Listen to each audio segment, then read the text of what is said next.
The sky above Epsilon 7 burned orange with the light of dying shield generators. Sergeant Marcus Chen gripped his rifle tighter as another explosion rocked the colony's main landing pad. Around him, hundreds of aliens pushed and shoved toward the evacuation shuttles, their voices creating a wall of panic in dozens of languages.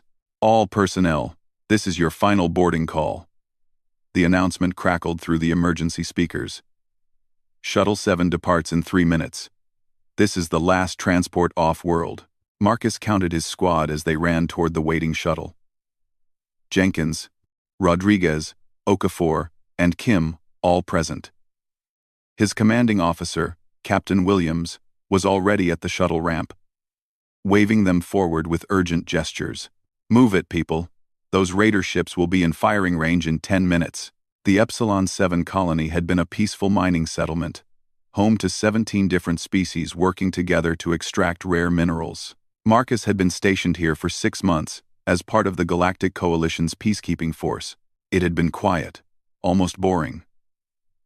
Until 3 hours ago, when the Krath Raider fleet appeared in orbit and started their attack. Marcus ran past frightened families clutching whatever belongings they could carry. He saw a Thurian father carrying 2 small children, their blue fur matted with dust. A group of insectoid Chirix workers moved in their characteristic formation, protecting their queen in the center. Everyone was desperate to escape. Then he heard it. A small sound, barely audible above the chaos. A whimper. Marcus stopped running. His squad continued without him, not noticing he had fallen behind. He turned slowly, scanning the area near the landing pad's western edge. There, behind a collapsed support beam and a pile of broken crates, he saw movement. Marcus jogged over, his boots crunching on debris. As he got closer, he saw her clearly. A Velhari child, no more than 8 or 9 years old, by human standards. The Velhari were a reptilian species, and this little girl had delicate crystalline scales covering her skin that caught the emergency lights. Right now, those scales were flickering between white and gray, shifting colors that Marcus had learned meant fear and sadness. The girl was trapped. A heavy metal beam had fallen across her leg, pinning her to the ground. She looked up at Marcus, with large, golden eyes filled with tears. Her small hands pushed uselessly against the beam. "Help," she whispered in Galactic Standard, the common language most species used. "Please help." Marcus dropped to his knees beside her. "Hey, it's okay. I've got you." He examined the beam carefully. It was heavy, but he could lift it if he was quick. The problem was her leg. It looked badly bruised, maybe broken. Moving her would hurt. "What's your name?" Marcus asked, trying to keep his voice calm and friendly. "Tessa," the girl said quietly. Her scales flickered with a brief flash of yellow curiosity. Marcus remembered. "I'm Marcus. I'm going to get you out of here, Tessa. Okay?" He looked back toward the shuttle. Through the crowd, he could see Captain Williams looking around, probably searching for him. Marcus raised his hand to signal, but then something stopped him cold. 3 adult Velhari ran past his position. They were heading straight for the shuttle, moving fast. One of them, a tall female with dark green scales, looked directly at Tessa trapped under the beam. Their eyes met for just a second. Then the adult Velhari looked away and kept running. Marcus felt his stomach turn. She had seen the child. She had definitely seen her. But she had not stopped. 2 more Velhari adults rushed past. Neither stopped, neither even slowed down. "Tessa," Marcus said carefully, still watching the retreating adults. "Where are your parents?" The little girl's scales went completely gray, pure sadness. "They left on Shuttle 4, they said. They said I didn't pass my trial. They said the law requires them to save themselves." Marcus didn't understand. "What trial? What law?" "I failed my survival trial last month," Tessa explained, her voice small and defeated. "Velhari children who fail trials are not full members of society yet. The law says adults don't have to risk their lives for incomplete children. During emergencies, we are left behind."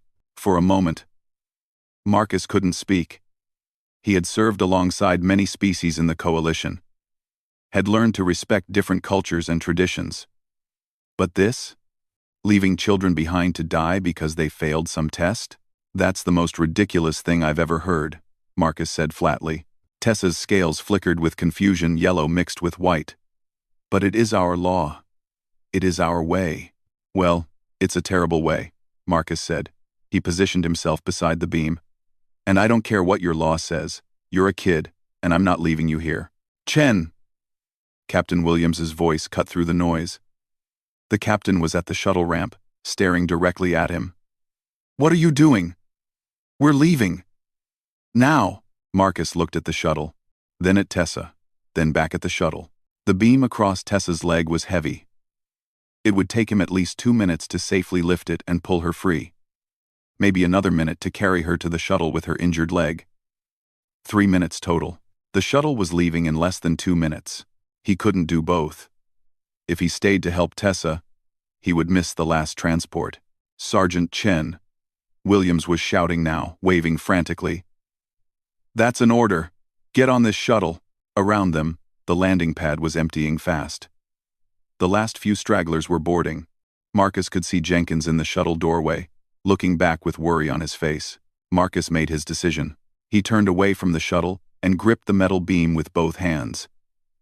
Tessa, when I lift this, I need you to pull your leg out as fast as you can. Understand? The little girl's golden eyes went wide. Her scales flashed with multiple colors at once. Confusion. Hope. Fear. But the shuttle. You will miss it. Yeah, I probably will. Marcus set his feet firmly. On 3. 1. 2. 3. He lifted with all his strength. The beam rose slowly, inch by inch. His muscles screamed with effort. But he kept lifting. Tessa scrambled backward, dragging her injured leg free. As soon as she was clear, Marcus dropped the beam. It crashed to the ground with a metallic bang. Behind them, the shuttle's engines roared to life. No, Chen, don't be stupid. Williams was still shouting, but the shuttle door was closing. The captain's face showed anger and disbelief as the ramp began to rise. Marcus picked up Tessa gently, cradling her in his arms like she weighed nothing. She was surprisingly light. Her scales were now flashing bronze, a color he had never seen before. Why? Tessa whispered, staring at his face. Why did you stay? I am incomplete. I am not worth saving. Marcus looked down at her seriously. Every kid is worth saving. I don't care what any law says. The shuttle lifted off, its engines creating a blast of hot wind that made Marcus turn away. He watched it climb into the orange sky, carrying his squad, his captain, and his only way off this planet. Then the shuttle disappeared into the clouds. The landing pad was empty now except for scattered debris and abandoned belongings. In the distance, Marcus could see dark shapes appearing in the sky. The raider ships, coming closer. Tessa's scales flickered with panic. What do we do now? Marcus adjusted his grip on her, making sure not to jostle her injured leg. He scanned the area quickly, his military training taking over. The colony's maintenance tunnels were about 200 meters away. If he moved fast, they could reach cover before the raiders landed. Now, Marcus said, starting to run. We survive. Marcus ran across the empty landing pad with Tessa held carefully in his arms. The little Velhari girl weighed almost nothing, but her injured leg made her whimper with each jolting step. Her crystalline scales kept shifting between gray and red, sadness and pain mixing together. Almost there, Marcus said, breathing hard. Just hold on.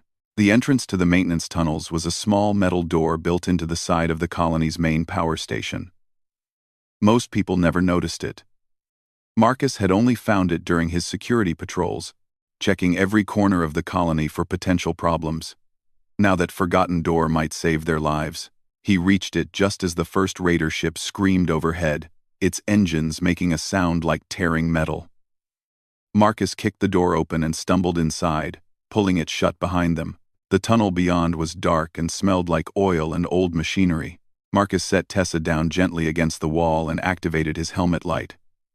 The tunnel stretched ahead into darkness, pipes and cables running along the walls. It was cold down here, much colder than the surface. "Okay," Marcus said, kneeling beside Tessa. "Let me look at that leg." He carefully examined her injury. The scales around her leg had turned a darker shade, almost black in places. That wasn't good. Marcus pulled out his medical kit and found the emergency scanner. He ran it over her leg slowly. "Broken?" Tessa asked quietly. Her voice was brave, but Marcus could see her scales trembling. "Fractured," Marcus said. "Not as bad as broken, but it still needs to be fixed." He pulled out a stabilizer bandage and began wrapping it around her leg carefully. "This will keep it from getting worse. It might hurt a little when I tighten it." Tessa nodded. When Marcus pulled the bandage tight, she squeezed her eyes shut and bit her lip, but she didn't cry out. Her scales flashed bronze again. "That same color from before. You're very brave," Marcus said, finishing the bandage. "Braver than many soldiers I know."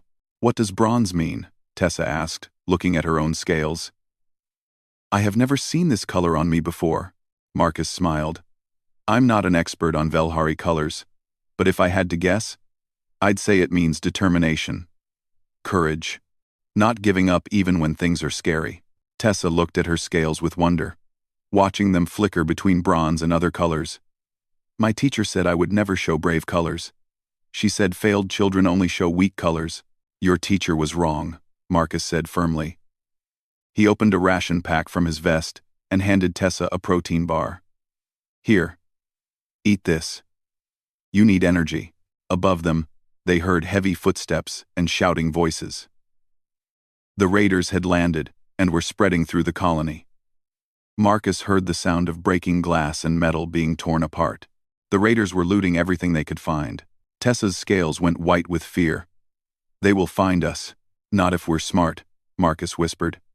He pulled out his tactical datapad and brought up the colony's systems map. Most of the power was offline, but the maintenance tunnels had their own backup generator. He could access some basic functions. Marcus worked quickly, typing commands into the datapad. He activated the tunnel's heat dampener systems, designed to keep the tunnels cool for the machinery. It would also mask their heat signatures from the raiders' scanners. "There," Marcus said. "Now their sensors can't see us down here. As long as we stay quiet, they won't know we exist." They sat in silence for a while, listening to the chaos above. Tessa nibbled on the protein bar slowly, making a face at the unfamiliar taste. Marcus ate his own ration, forcing himself to stay calm and think clearly. "Marcus," Tessa said quietly after a few minutes. "Yeah? Why did humans join the Galactic Coalition? I learned in school that your planet only discovered space travel 20 years ago. You are very new to the galaxy." Marcus leaned back against the cold tunnel wall. "We joined because we wanted to be part of something bigger. Earth had a lot of problems, wars, pollution, people fighting over everything. When we met other species and saw the coalition, we thought maybe we could learn to be better. Learn from others who had figured out how to work together." "But you are still so different," Tessa said. "Other species say humans are strange, too emotional, too attached to things that don't matter." "Like what?" Marcus asked. "Like children who fail their trials," Tessa said softly. Her scales flickered gray again. "The other species understand the Velhari way. They say it makes sense. Resources should go to those who can contribute. Children who fail are resource drains." Marcus felt anger rising in his chest, but he kept his voice gentle. "Tessa, can I tell you something about humans?" She nodded. "We believe that every person has value, no matter what. It doesn't matter if you're strong or weak, smart or still learning, successful or still trying. Every single person deserves to be protected and cared for, especially children." He looked at her seriously. "On Earth, we have a saying, it takes a village to raise a child. It means everyone in a community helps take care of the young ones, because children are our future. They're the most important thing we have." "Even children who fail tests?" Tessa asked. Especially those children, Marcus said. Because sometimes the bravest, strongest, most amazing people are the ones who failed 100 times before they succeeded. Failure doesn't mean you're worthless. It means you're learning. Tessa was quiet for a long moment, her scales cycling through several colors Marcus couldn't identify. Finally, she said, "I wish I had been born human." "Hey," Marcus said gently. "You're perfect exactly as you are.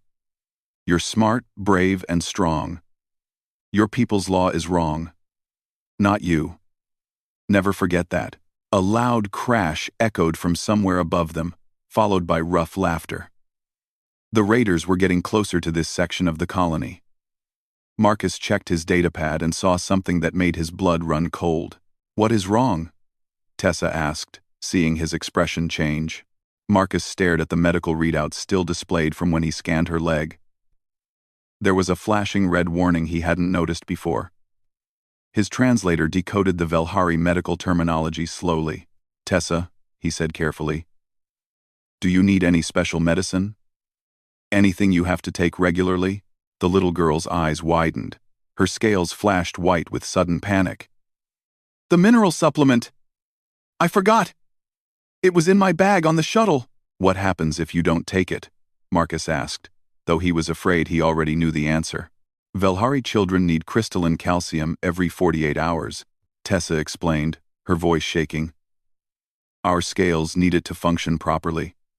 Without it, our scales stop regulating our body temperature. We get sick." "And then, how long has it been since your last dose?" Marcus asked. Tessa counted on her fingers. "I took it yesterday morning. Before the attack. So, about 30 hours ago." Marcus did the math quickly. That gave them 18 hours before Tessa would start getting seriously sick. Maybe less. Given the stress and her injury, he checked his datapad again, searching the colony map. The medical facility was on the other side of the settlement, about half a kilometer away. Between here and there were dozens of raiders tearing the colony apart.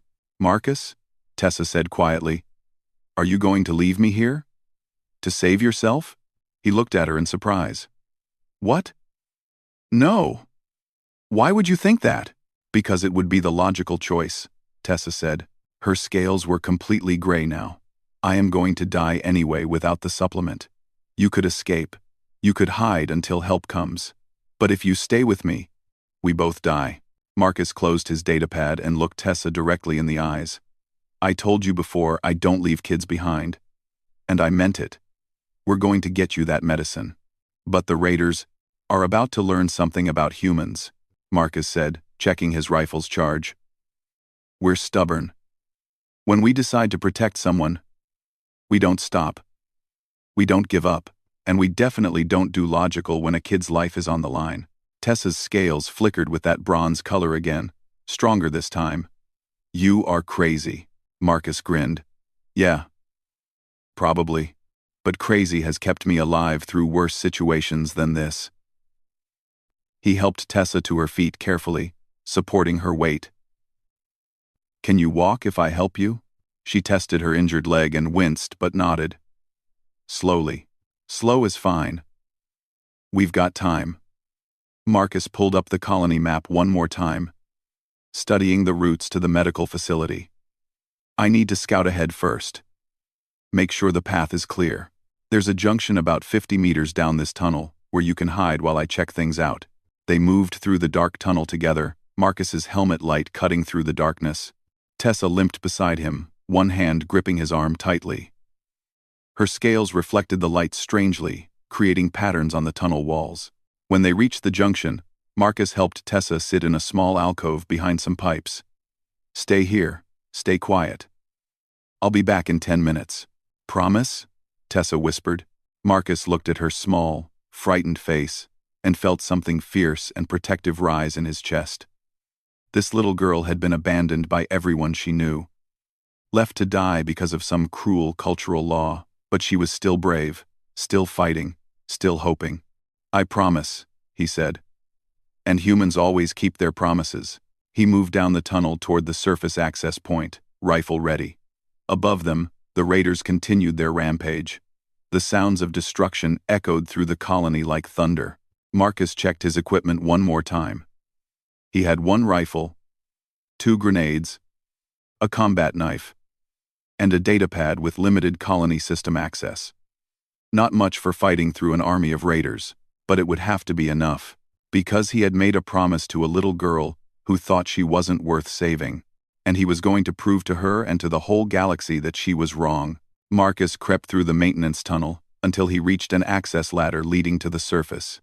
He climbed slowly, careful not to make any noise. At the top, he pushed open a small hatch just enough to see outside. The colony looked like a war zone. Buildings had been torn open, their contents scattered across the streets. Fires burned in several locations, sending black smoke into the orange sky. And everywhere, Marcus saw raiders. The Krath were massive beings, standing over 2 meters tall, with thick gray skin like armor. They moved in small groups, carrying heavy weapons and loading stolen goods onto anti-gravity sleds. Marcus counted at least 20 raiders in his immediate view. There were probably many more throughout the colony. He closed the hatch carefully and descended the ladder. His mind raced, forming and discarding plans. The medical facility was 4 blocks away. He would need to cross open ground to reach it. Even if he managed that, the facility itself might be crawling with raiders. When Marcus returned to the junction where he had left Tessa, he found her exactly where he had positioned her. Her scales were flickering nervously between white and gray. "What did you see?" she asked. "A lot of raiders," Marcus admitted. He sat down beside her, pulling out his datapad. "But I have an idea. It's risky, but it might work." He showed Tessa the colony map on his screen. "See this building here? That's the automated warehouse where the mining equipment is stored. I can access its control systems remotely through the maintenance network." "I do not understand," Tessa said, her scales shifting to yellow with confusion. "I'm going to make the raiders think there are survivors in the warehouse," Marcus explained. "I'll trigger alarms, turn on lights, make noise. When they go to investigate, I'll slip into the medical facility and get your medicine." "But what if they do not all go?" Tessa asked. "What if some stay?" "That's the risky part," Marcus said honestly. "But it's the best chance we have. Your medicine is in a synthesizer in the medical facility. I know where it is. I had to use the same machine when one of my squad members got sick last month. I can get in and out quickly if most of the raiders are distracted." Tessa was quiet for a moment. Then she said, "If you do not come back, I will die anyway. So, we should try." Marcus was surprised by her calm acceptance. For someone so young, Tessa was remarkably practical. He supposed that was what happened when your culture taught you that your life had little value. The thought made him angry all over again.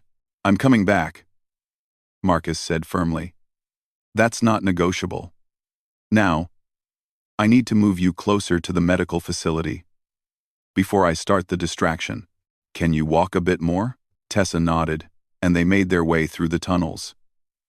Marcus moved carefully, checking his datapad constantly to make sure they were headed in the right direction. The tunnel system was like a maze, with passages branching off in every direction. After 15 minutes, they reached a point directly beneath the medical facility. Marcus found a small storage room off the main tunnel and helped Tessa inside. "Hide behind those supply crates," he told her. "If anyone comes down here, don't make a sound. Understand?" "Yes," Tessa whispered. Her scales were bronze again, that color of determination. Marcus gave her one of his protein bars and his canteen. "I'll be back soon. 15 minutes, maybe 20 at most." He turned to leave, but Tessa's small voice stopped him. "Marcus, thank you for not being logical." Despite the danger and tension, Marcus smiled. "You're welcome, kid." He moved through the tunnels until he found an access terminal. Sitting down at the old computer, he began typing rapidly. His fingers flew across the keyboard as he hacked into the colony's automated systems. Most of the main network was offline, but the warehouse systems ran on a separate backup power grid. Perfect. Marcus activated the warehouse's motion sensors, fire alarms, and emergency lights all at once. Then he triggered the loading bay doors to open and close repeatedly, creating a loud banging sound that would echo across the colony. Finally, he started playing a recorded evacuation announcement on loop through the warehouse speakers. Attention! Survivors detected in Warehouse Complex B. All personnel proceed to emergency shelter. Through a security camera feed he had managed to access, Marcus watched the raiders' reaction. They immediately stopped what they were doing and started moving toward the warehouse. He saw one of them, a huge Krath, with scars across his face, barking orders at the others. That one was probably the leader. Marcus counted as the raiders moved past the camera's view. 15, 16, 17. Most of them were taking the bait. But not all. He spotted at least 3 raiders who stayed behind near the medical facility, probably as guards for their stolen supplies. 3 was better than 20. Marcus could work with 3. He left the terminal and moved quickly through the tunnels. His rifle was ready, safety off. The access ladder to the medical facility was just ahead. He climbed it slowly, listening carefully for sounds above. The medical facility was quiet. Marcus pushed open the hatch and emerged into a storage room. Broken medical supplies littered the floor. The raiders had already been through here, taking anything valuable, but they wouldn't have touched the mineral synthesizer. It was specialized equipment that only worked for specific species. To the raiders, it was worthless. Marcus moved through the facility like a ghost, using his military training to stay silent and unseen. He reached the main medical bay and saw what he was looking for, a tall machine covered in indicators and displays. The mineral synthesizer. He approached it quickly and began entering commands. The machine's interface was in Galactic Standard, which he could read well enough. He selected the Velhari crystalline calcium option and set the dosage for a juvenile. The machine hummed to life, beginning the synthesis process. Come on, Marcus thought. Faster. The machine's display showed an estimated time, 3 minutes. That was when Marcus heard voices outside the medical bay. Krath voices, speaking in their harsh, guttural language. His translator earpiece decoded the words. Check inside again. I heard something. You are paranoid. We already searched this place. I want to be sure, the captain said to be thorough. Heavy footsteps approached the medical bay door. Marcus looked around frantically. There was no other exit. The synthesizer was still working, 2 minutes remaining. If he left now, Tessa would die. Marcus made a split-second decision. He moved away from the synthesizer and positioned himself behind a fallen medical bed. He set his rifle to non-lethal stun mode. Killing the raiders would just bring the rest of them running. The door opened, and a massive Krath warrior entered. He was even bigger than the others Marcus had seen. With thick armor plating and a weapon that looked like it could punch through a tank, the raider's small eyes scanned the room suspiciously. Marcus held his breath. The raider walked past his hiding spot, heading toward the back of the room. Behind him, the synthesizer continued its quiet humming. 1 minute remaining. The Krath suddenly stopped and turned. He had heard the machine. The raider walked directly toward the synthesizer, raising his weapon. He would see the Velhari medicine being created and know someone was here.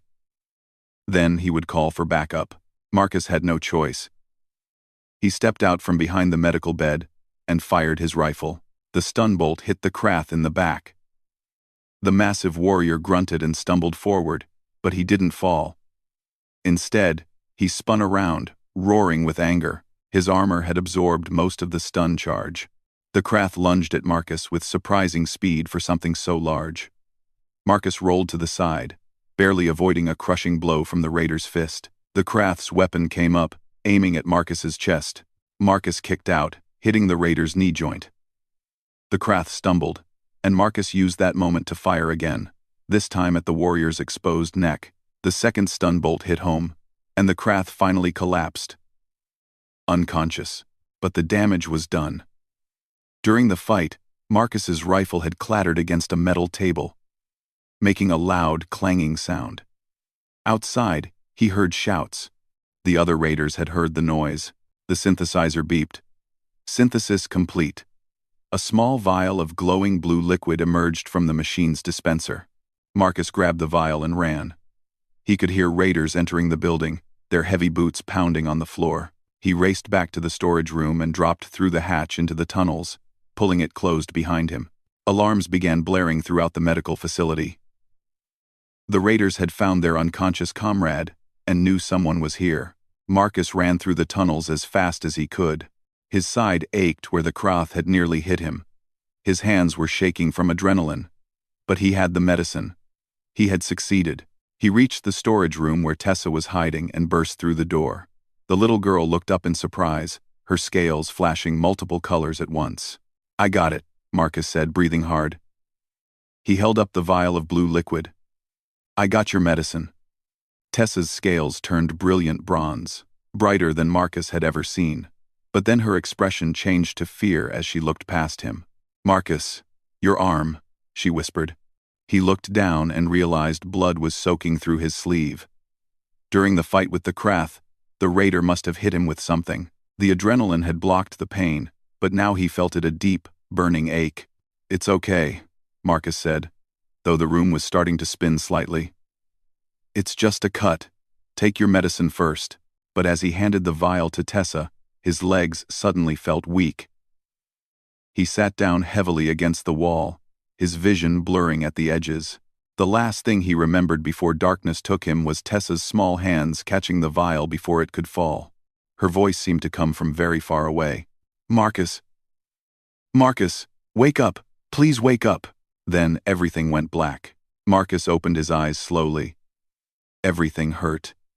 His head was pounding. His arm felt like it was on fire. And his mouth was dry as sand. He tried to sit up but felt small hands pushing him back down.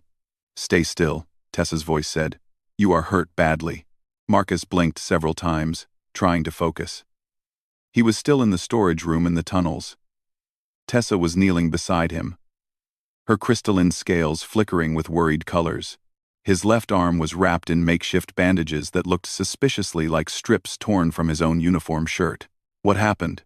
Marcus asked, his voice rough. "You fainted from blood loss," Tessa explained. She held up the empty medicine vial. "I took my supplement first, like you said. Then I used your medical kit to stop your bleeding. I watched you do it for my leg. So, I copied what you did." Marcus looked at his arm in amazement. The bandaging was crude but effective. The bleeding had stopped. "You did this? By yourself?" Tessa nodded, her scales showing a flash of bronze. "You saved me." "I had to try to save you." Marcus felt a surge of pride for this brave little girl. He checked his watch and felt his stomach drop. He had been unconscious for almost 40 minutes. That meant they had been in these tunnels for nearly 3 hours since the evacuation. "How do you feel?" Marcus asked Tessa. "Is the medicine working?" "Yes," Tessa said. Her scales did look healthier, their colors more vibrant. "I feel much better. But Marcus, there is a problem." She pointed upward. Marcus listened carefully and heard what she meant. Heavy footsteps, many of them. The raiders were in the tunnels, searching for him. "They know we are down here," Tessa whispered. "I heard them talking through the air vents. They are checking every tunnel, every room." Marcus forced himself to stand, fighting through the dizziness and pain. He checked his rifle, still charged, but he only had one stun grenade left. Not enough to fight off multiple raiders. He pulled out his datapad and checked the colony systems. Then he saw something that made his heart race. His emergency beacon. The fight in the medical facility must have activated it somehow. The beacon was broadcasting their position to any coalition ships in the area. "Tessa, look at this," Marcus said, showing her the screen. "My beacon is active. That means coalition forces know someone is alive here. They will send help." "How long will help take to arrive?" Tessa asked. Marcus checked the beacon's range and signal strength. He did some quick calculations. If there is a patrol ship nearby, maybe 30 minutes. Maybe an hour. Maybe more. Can we hide for that long? Tessa asked. Marcus studied the tunnel map on his datapad. The raiders were conducting a systematic search, moving through the tunnels section by section. At their current pace, they would reach this storage room in about 20 minutes. Maybe less. We need to move, Marcus said. And we need to slow them down. He helped Tessa to her feet. Her injured leg was still weak, but the stabilizer bandage was holding. They left the storage room and moved deeper into the tunnel system, away from the raiders' search pattern. As they walked, Marcus used his datapad to access the colony's environmental controls. He started closing blast doors behind them, sealing off sections of tunnel. It would not stop the raiders, but it would slow them down. Each door would take them several minutes to force open or bypass. Where are we going? Tessa asked as they hurried through the dark passages. The main tunnel junction, Marcus said. It is the most defensible position down here. Multiple access points, good sight lines, and I can control some of the automated systems from there. They reached the junction after 10 minutes of careful movement. It was a large chamber where 5 different tunnels met. Old machinery lined the walls, and a control terminal sat in the center. Marcus immediately moved to the terminal and began working. What are you doing? Tessa asked. Creating distractions, Marcus said, typing rapidly. Watch. He activated the PA system in a tunnel section on the opposite side of the colony from their position. The speakers began playing sounds, footsteps, voices, movement. The raiders would hear it and investigate, buying precious time. Then Marcus did something clever. He accessed the colony's old mining drones, small automated vehicles that had been used to transport materials. Most were inactive, but he found 3 that still had power. He programmed them to move through the tunnels randomly, their sensors creating heat signatures that would confuse the raiders' scanners. Now they do not know where we really are, Marcus explained. Tessa watched the terminal screen with fascination. You are very smart. I just know how to use technology, Marcus said. But you know what? So do you. You have been reading this screen and understanding it perfectly. How is your galactic standard so good? Quote, Tessa's scales flickered yellow with embarrassment. I have eidetic memory. I remember everything I see or hear. I saw a map of these tunnels during the evacuation and memorized it. That is why I knew which direction we needed to go earlier. Marcus stared at her. Wait. You have perfect memory? That is amazing! No, Tessa said sadly. It is why I failed my survival trial. The trial tests physical strength and hunting ability. Memory does not help with that. The elders said I have useless talents. Useless? Marcus said incredulously. Tessa, perfect memory is one of the most valuable abilities anyone could have. Your elders are fools. Before Tessa could respond, they heard a loud bang echoing through the tunnels. The raiders had breached one of the blast doors Marcus had closed. Marcus checked his datapad. The raiders were getting closer. Despite his efforts to mislead them, they were smart enough to ignore some of the obvious distractions and focus on the areas that made sense for hiding. How much longer until help arrives?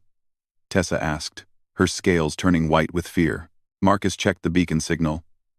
Maybe 15 minutes, maybe more. I cannot know for sure. And how long until the raiders find us? Marcus looked at the tunnel entrance where the sounds of pursuit were growing louder. Maybe 10 minutes. Tessa understood immediately. They had to hold this position for at least 5 minutes longer than they had. The mathematics of survival were against them. I am sorry, Tessa said quietly.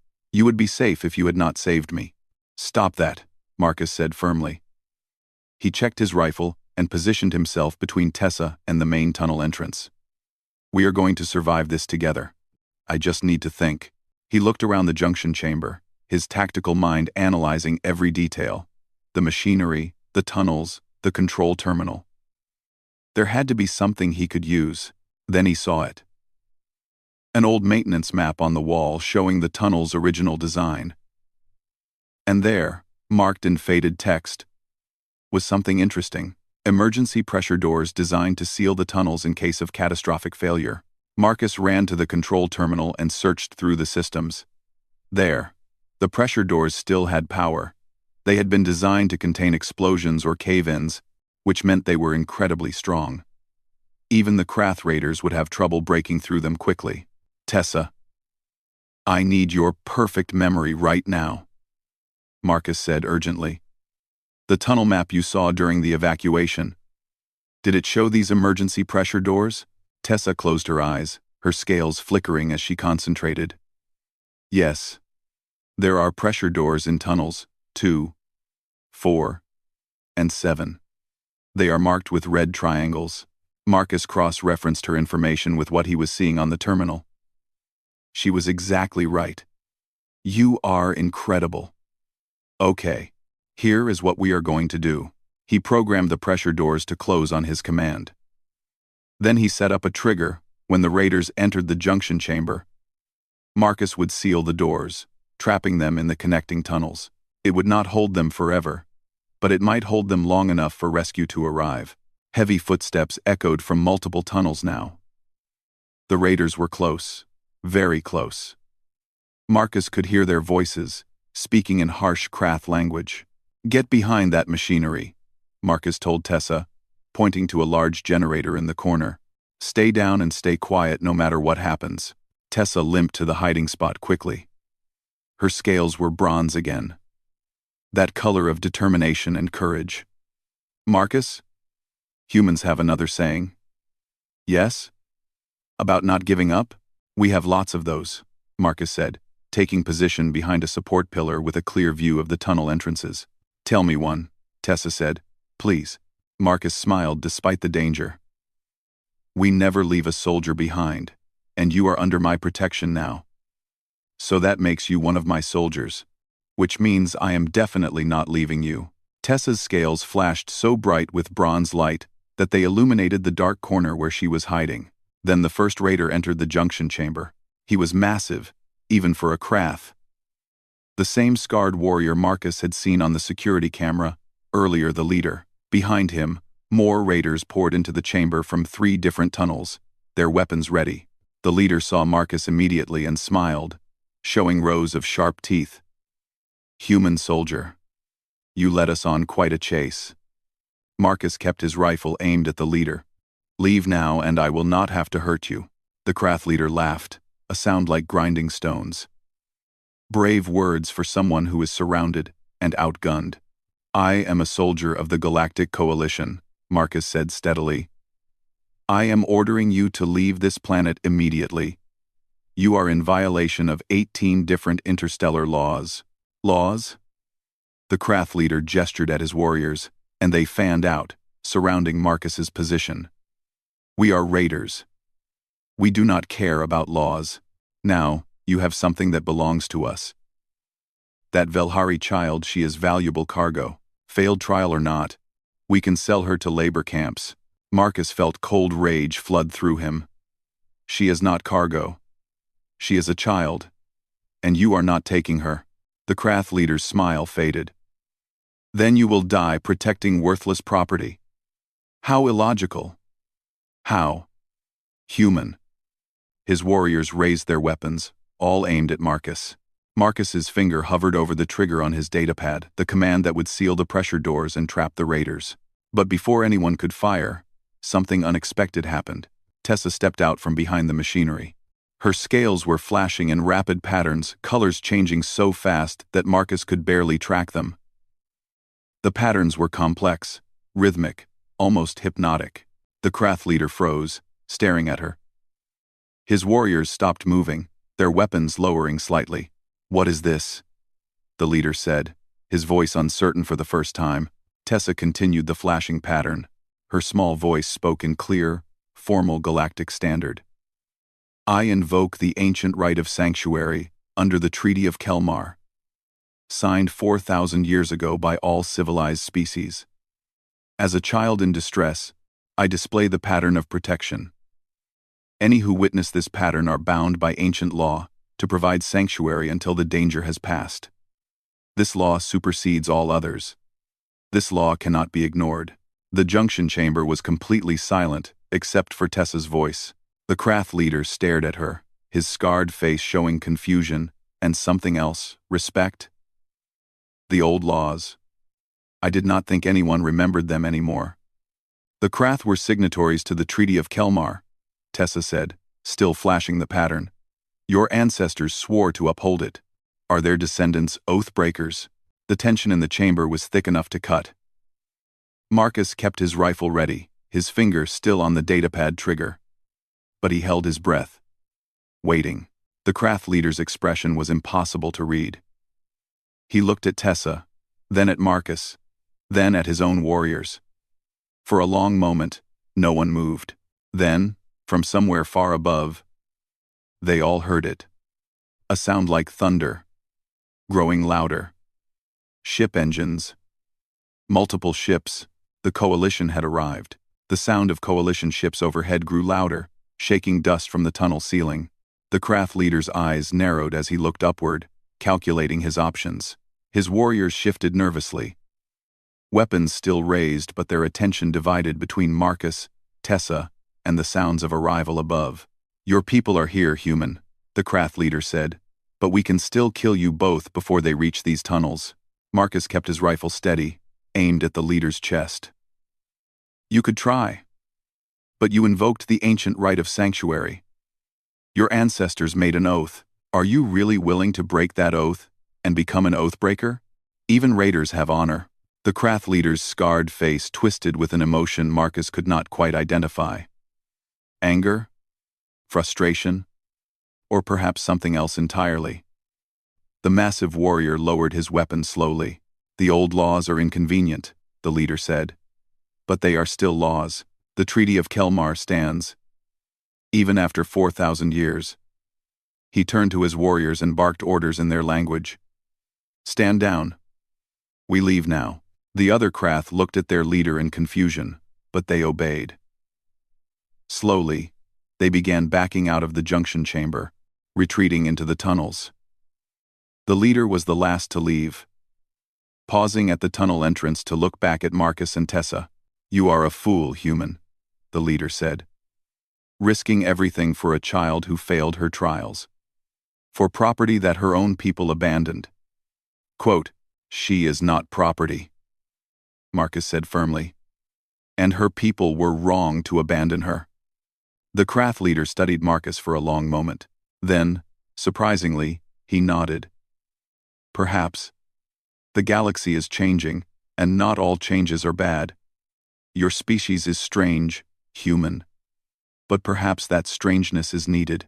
Then he was gone, disappearing into the darkness of the tunnels. Marcus listened as the heavy footsteps faded away, heading toward the surface where the Krath ships waited. As soon as they were alone, Tessa's legs gave out. She collapsed to the floor, her scales flickering weakly between multiple colors. The effort of maintaining the sanctuary pattern had drained her completely. Marcus rushed to her side, catching her before she hit the ground. Tessa, are you okay? Tired, Tessa whispered. That pattern is very difficult. I only saw it once. In a history lesson.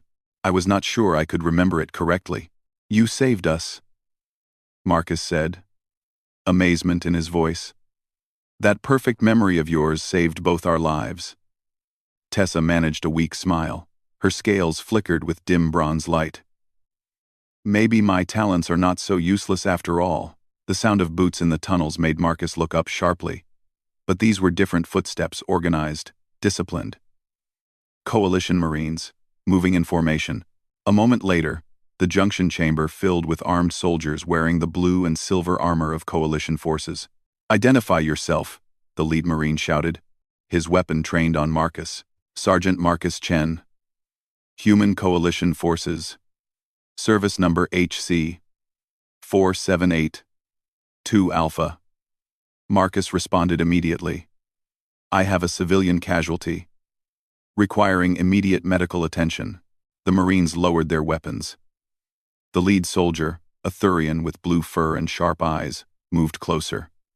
Sergeant Chen, we received your emergency beacon. Are you injured? Minor injuries, Marcus said. But this child needs help. She has a fractured leg and has been through significant trauma. Two medics pushed forward, one carrying a medical scanner. They knelt beside Tessa, checking her vital signs and examining her injuries. One of them, a kind-faced Andorian female, smiled at Tessa gently. "Hello, little one. You are very brave. We are going to take good care of you now." Tessa looked at Marcus uncertainly. "Will you stay with me?" "I am not going anywhere," Marcus promised. More Marines entered the junction, securing the area. An officer arrived, a tall, imposing female Velhari wearing an admiral's insignia. Her scales were deep green with patterns of command authority. She looked around the chamber with sharp, intelligent eyes before focusing on Marcus and Tessa. "I am Admiral Kresh," she said, her voice carrying natural authority. "I command the Coalition patrol fleet that responded to your beacon." Her gaze moved to Tessa, and something flickered across her face, surprise, then shame. "Child, what is your name?" "Tessa," the little girl said quietly, still holding Marcus's hand tightly. Admiral Kresh's scales shifted colors in ways Marcus could not interpret. The Admiral knelt down slowly, bringing herself to Tessa's eye level. "Tessa, I need to ask you something important. Were you left behind during the evacuation?" Tessa nodded, not meeting the Admiral's eyes. "I failed my survival trial. The law says—" "I know what the law says," Admiral Kresh interrupted, her voice tight with emotion. "Who made the decision to leave you?" "My parents," Tessa said simply. "And the evacuation coordinators. And everyone else who saw me trapped and kept running." The Admiral's scales flashed with colors Marcus had never seen before. Dark, angry colors mixed with something that looked like grief. She looked up at Marcus. "And you? You stayed behind for her?" "Yes, Admiral," Marcus said. "Why?" "You risked your life for a Velhari child. You are not Velhari. Our laws mean nothing to you." 71. Marcus met her gaze steadily. "Your laws mean nothing to me because they are wrong. She is a child. That is the only thing that matters." Admiral Kresh stood slowly. She was quiet for a long moment, then spoke in a voice that carried to all the Marines in the chamber. "I want every soldier here to witness what I am about to say. As of this moment, I am formally requesting that the Velhari High Council review the trial abandonment laws. What happened here today, what I have seen in the evacuation footage, is a disgrace to our species." She looked at Tessa again. "Child, you invoked the ancient right of sanctuary. That pattern is taught only in advanced historical studies. How did you know it?" I saw it once in a lesson," Tessa said. "I remembered it." "You saw it once," the Admiral repeated slowly. "And you remembered the entire complex pattern perfectly?" Tessa nodded. Admiral Kresh's scales shifted again, this time to colors that seemed almost reverent. "The pattern consists of 147 distinct color sequences that must be displayed in perfect order. Most scholars study for years to master it. You saw it once and reproduced it flawlessly under extreme stress." She looked at Marcus. "This child has eidetic memory." "I know," Marcus said. "She told me." "She also memorized the entire tunnel system from a single glance at a map and guided us through it." "Extraordinary," the Admiral breathed. "Such talent is extremely rare, even among Velhari. And yet she failed her survival trial?" "The trial tests hunting and physical strength," Tessa said quietly. "I am not good at those things." Admiral Kresh's scales flashed with that angry color again.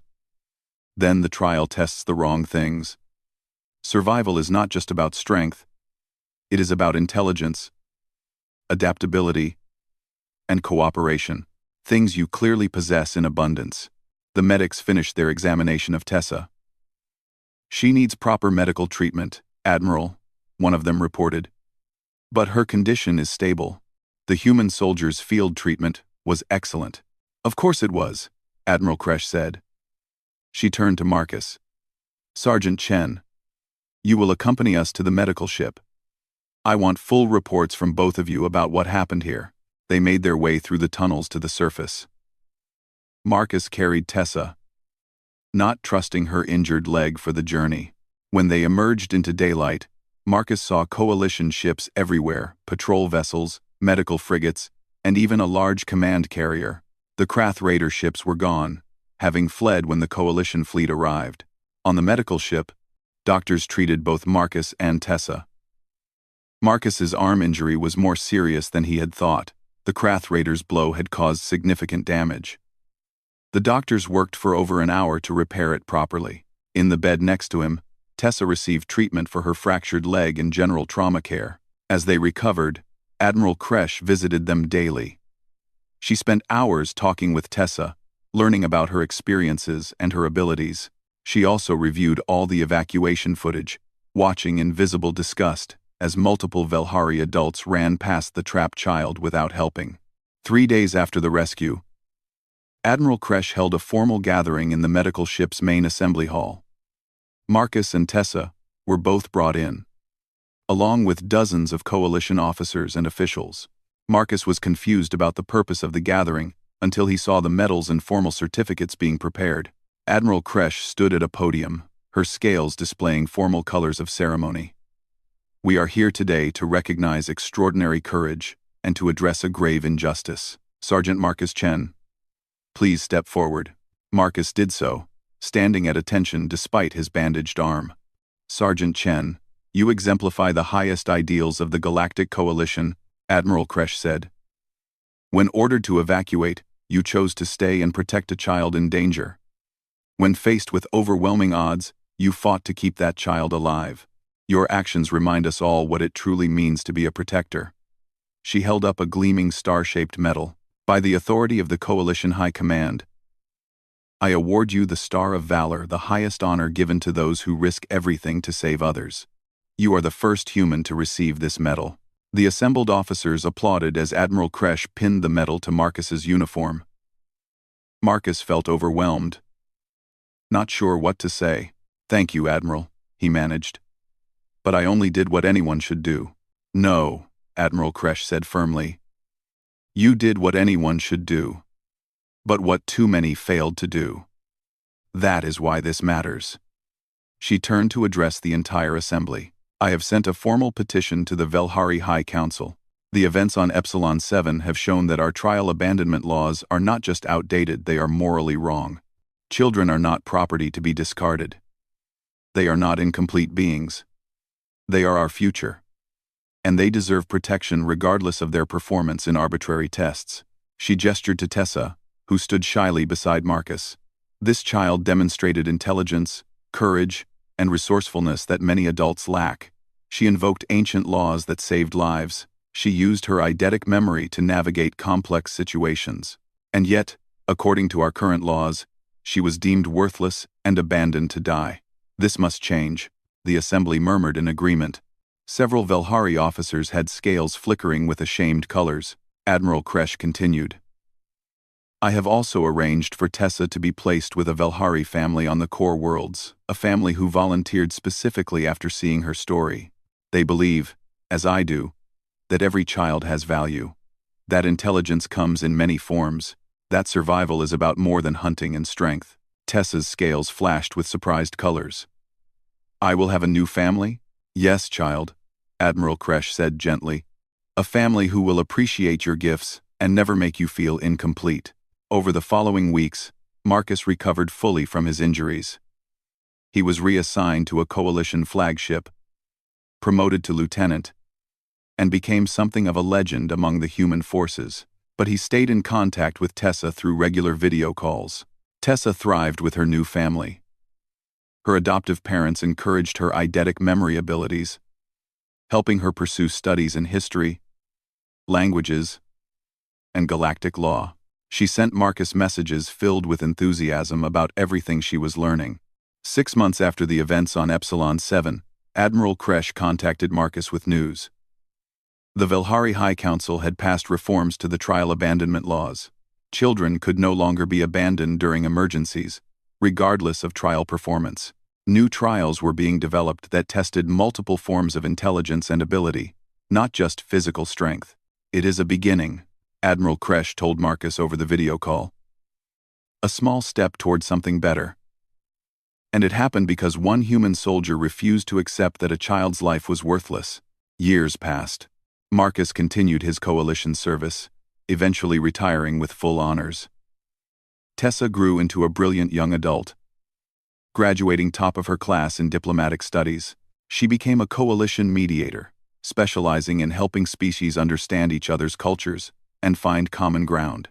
On the day Tessa received her mediator credentials, she gave a speech to her graduating class. Marcus watched from the audience, now gray-haired, but still sharp-eyed. "When I was 8 years old, everyone told me I was incomplete," Tessa said, her scales displaying confident bronze. "My own people left me to die because I failed a test." But one person, a human soldier named Marcus Chen, saw something different. He saw a child who deserved to live. His choice changed everything, not just for me, but for my entire species. He taught me that value is not something you earn by passing tests. It is something every person has, simply by existing. And when others fail to see that value, it is our duty to show them they are wrong. After the ceremony, Tessa found Marcus in the crowd. She was tall now, her scales bearing adult patterns of education and achievement. But when she hugged him, she was still that scared little girl he had carried through dark tunnels. "Thank you," she whispered, "for everything." Marcus smiled. "You never have to thank me, Tessa. You were always worth saving." Above them, a new ship was being christened in the orbital dock. Its name, painted in gleaming letters visible even from the ground. The Sergeant's Promise. It was a medical and rescue vessel, dedicated to saving lives regardless of species, status, or circumstance.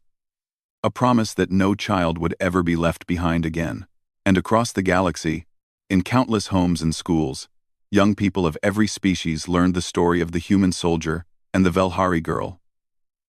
A story about courage, compassion, and the simple truth that every life has value.